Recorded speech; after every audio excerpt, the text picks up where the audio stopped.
shimmering, smoky blue cloth that fits like a glove around the foot makes up the upper's slip-on construction.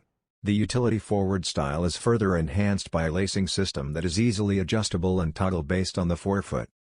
The toe cap, collar, and heel tabs all have black hits for durability and contrast, while the perforated TPU side panels give structure and an homage to the design language of the trail.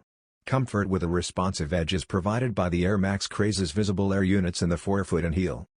A speckled outsole gives a rough finish and traction for a variety of terrain, while the two-piece foam midsole features black and white portions to further highlight the sneaker's sculptural shape.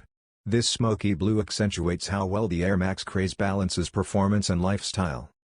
The smoky blue Nike Air Max Craze is anticipated to go on sale on Nike.com and at a few select stores in the autumn of 2025. Retail costs $170 US.